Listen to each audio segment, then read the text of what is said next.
একটা ছেলে ছিল, ছেঁড়া জামা, মলিন মুখ।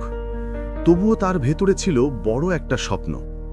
একদিন পথে হঠাৎ সে দেখল এক সুন্দর মেয়ে। মেয়েটাকে দেখেই তার হৃদয় থেমে গেল। সাহস করে সে তার মনের কথা বলল, কিন্তু মেয়েটি হেসে বলল, তোমার মতো গরিব ছেলের জন্য আমার সময় নেই। সে মাথা নিচু করে ঘরে ফিরে গেল আর রাত ভর কাঁদল।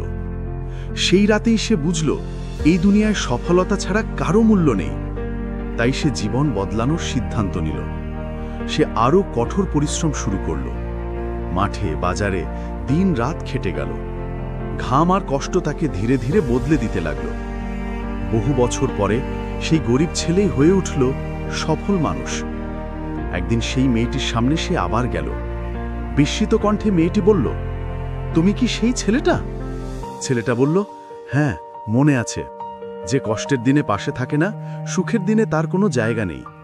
এই কথার পর সে নিজের পথেই হেঁটে চলে গেল।